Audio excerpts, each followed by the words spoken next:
Saudamos a todos vocês com a graça e a paz do Senhor Jesus. Mais uma vez nos encontramos para estudarmos a Bíblia. Somos gratos a Deus por Ele nos conceder este dia de vida e também estes momentos que vamos ter para estudar a Sua Palavra. Agradecemos a todos vocês, onde quer que vocês se encontram, que estudam conosco a Bíblia todos os dias.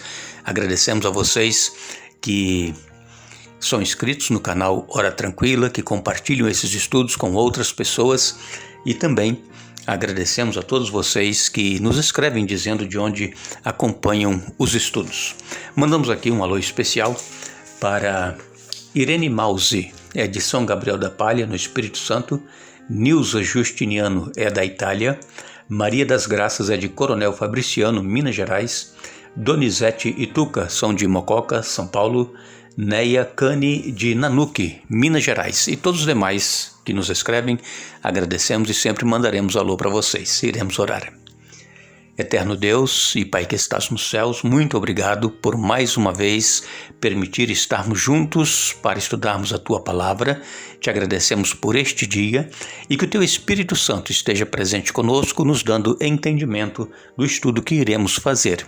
Pedimos, Pai, as bênçãos para todos aqueles que estudam conosco a Bíblia a cada dia, que Tu os abençoes, os ajude, os fortaleça na fé, dê vitórias nas lutas e problemas que enfrentam, em especial aqueles que nos pedem orações. Faça, Senhor, a Tua vontade e não a nossa, em nome de Jesus. Amém. Aqui nos encontramos para mais um estudo da Bíblia. Hoje é segunda-feira e ficamos agradecidos a Deus por estarmos juntos com vocês.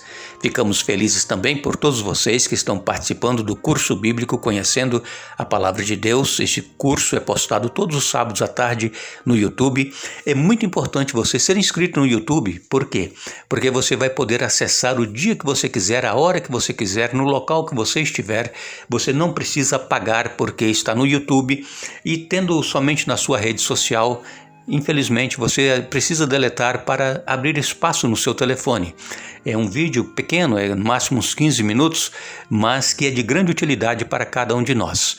Esforce-se para estar conosco estudando a Bíblia, compreendendo a palavra de Deus e vivendo os ensinamentos em sua vida. Nós hoje vamos continuar falando sobre o paralítico que foi levado a Jesus, lá na região de Cafarnaum. E como nós dissemos ontem, foi o próprio paralítico que sugeriu aos 4 que o estavam levando para que o descessem ele pelo telhado, porque a casa estava muito cheia, não havia como entrar na casa e o paralítico queria e precisava receber esta cura. E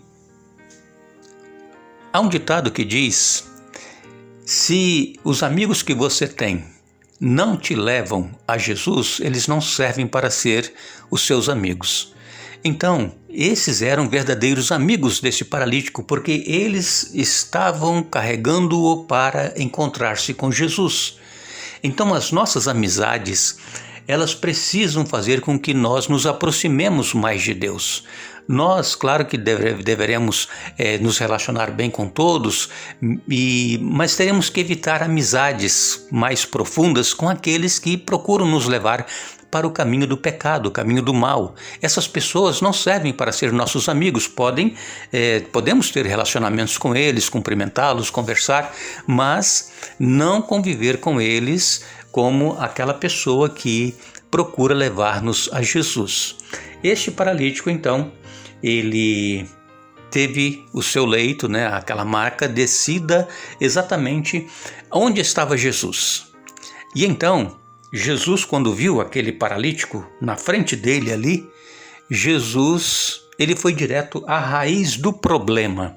E qual era a raiz do problema? Em Marcos capítulo 2, versos 5 a 12, nos diz assim a palavra de Deus. Ao ver a fé que eles tinham, Jesus disse ao paralítico: Filho, seus pecados estão perdoados. Alguns dos mestres da lei que estavam ali sentados pensaram: o que ele está dizendo? Isso é blasfêmia. Somente Deus pode perdoar pecados. Jesus logo percebeu o que eles estavam pensando e perguntou: por que vocês questionam essas coisas em seu coração? O que é mais fácil dizer ao paralítico: seus pecados estão perdoados, ou levante-se, pegue sua maca e ande? Mas eu lhes mostrarei que o Filho do Homem tem autoridade na terra para perdoar pecados. E então disse ao paralítico: levante-se, pegue sua maca e vá para casa. O homem se levantou de um salto, pegou sua maca e saiu andando diante de todos. A multidão ficou admirada e louvava a Deus, exclamando: nunca vimos nada igual. Aleluias. Irmãos, Jesus ele foi direto à raiz do problema de todos nós, o pecado. Esta é a raiz dos problemas. Muitas enfermidades que nós enfrentamos, muitos problemas que temos em nossa vida são consequências do pecado. E então Jesus disse para aquele homem: os teus pecados estão perdoados. Havia ali fariseus que se julgavam os mais santos, né? Os mais que cumpriam melhor os mandamentos, a lei, a Torá. E eles então disseram assim: quem é esse que está dizendo que pode perdoar pecados? Ele está blasfemando. E Jesus, que conhece o coração de cada ser humano, ele vendo o que eles estavam tramando e pensando entre eles, Jesus disse: o que é mais fácil dizer a este homem: perdoados estão os teus pecados, ou levante-se, tome a tua maca e anda? E então Jesus disse: para que saibais que o Filho do Homem tem poder para perdoar pecados, eu te digo, levante-se, tome a sua maca e vá para casa. Jesus, quando ele curou não somente esse paralítico, mas todos os outros paralíticos que foram curados, enfermos, cegos que tiveram a vista restabelecida, Jesus não usou o seu poder divino, ele usou a sua comunhão que ele tinha com o Pai.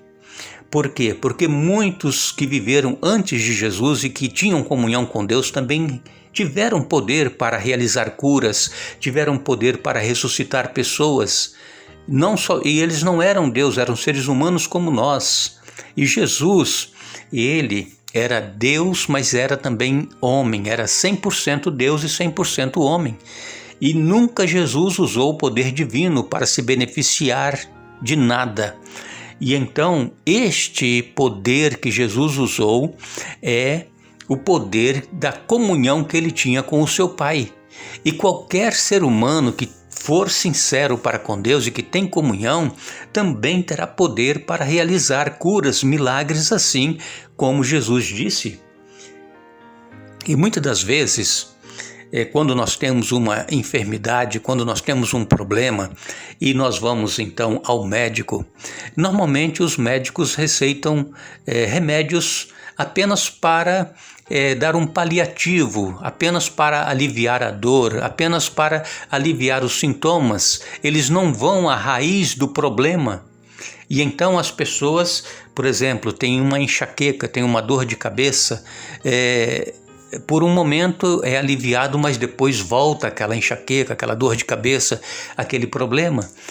Por quê? Porque não foi a raiz do problema. Então Jesus, ele foi, no caso desse paralítico, ele foi à raiz do problema. Ele disse: os teus pecados estão perdoados. E depois então ele disse: a tua fé te salvou. Levante-se, tome a sua maca e vá para a sua casa. Nesse caso aqui do paralítico, em vez de Jesus tratar imediatamente os efeitos da doença, que era a paralisia, Jesus foi diretamente à origem do que mais incomodava aquele homem. Por quê? Porque aquele homem, ele sentia o peso da culpa e também a separação de Deus por causa dos pecados. Por isso que Jesus foi à raiz do problema. E qualquer pessoa que obtém o descanso que Deus tem para nos dar é capaz de suportar qualquer sofrimento físico. Então, se nós aceitamos o convite de Jesus, que nós mencionamos aqui todos os dias: vinde a mim, todos os que estão cansados e sobrecarregados. E então, se nós formos a Jesus e nós recebermos dele o descanso para a nossa alma, nós iremos ter forças para suportar qualquer problema que nós tivermos em nossa vida. Por quê? Porque Jesus ele estará presente em nós através do seu Espírito Santo e pelo descanso que nós encontramos nele, a certeza de que nós iremos um dia estar livre de toda dor e de todo sofrimento. Aqui em Marcos capítulo 2, versos 8 e 9, eu vou repetir que eu já li uma vez, vou ler de novo. Marcos 2, versos 8 e 9, Jesus logo percebeu o que eles estavam pensando e perguntou: por que vocês questionam essas coisas em seu coração? O que é mais fácil dizer ao paralítico: seus pecados estão perdoados, ou levante-se, pegue sua maca e ande? Muitas vezes as pessoas, elas falam, mas não fazem. Mas quando Deus fala, as coisas acontecem. Então é comum nós vermos pessoas falando e nada acontecendo, mas Deus não. Quando Deus fala, as coisas acontecem. Assim aconteceu com a criação deste mundo. Deus falou e tudo passou a existir. Assim aconteceu com o paralítico. Jesus falou e imediatamente ele se levantou e andou. Pensam vocês, por exemplo, a pessoa que está entrevada numa cama, se ela voltar a recuperar os problemas que ela atravessa, ela vai ter que começar pouco a pouco, fazer uma fisioterapia e ir aí conseguindo articular os músculos, né, as juntas, para depois de um certo tempo voltar a andar normalmente. Agora, no caso aqui dessa cura e outras mais que Jesus realizou, era na mesma hora. A pessoa que estava entrevada se levantava e andava. É um milagre que Jesus fazia na mesma hora. Agora, o que nós precisamos entender é que Deus deseja, primeiro, nos curar por dentro. Jesus quer curar a nossa alma, Jesus quer curar o nosso coração, Jesus quer curar a nossa mente. E depois, então, virá a cura física, virá a solução dos problemas que nós enfrentamos. Foi o que aconteceu com o paralítico: os teus pecados estão perdoados. Depois mandou que se levantasse e fosse para casa. E assim é com cada um de nós. Queremos receber cura, queremos receber vitórias em problemas, lutas que nós estamos atravessando. Vamos primeiro ser curados por dentro. Vamos primeiro encontrar o descanso que Deus tem para nos oferecer. E aí sim receber as demais bênçãos que Ele tem para nos conceder. Agradecemos mais uma vez a todos que estiveram conosco hoje. Retornaremos amanhã, se Deus nos permitir, para dar sequência a este estudo, mas continuemos lembrando que Jesus continua nos convidando: vinde a mim, todos os que estão cansados e sobrecarregados, e eu vos aliviarei, e encontrareis descanso para as vossas almas. Mateus capítulo 11, versos 28 a 30. Que Deus nos abençoe.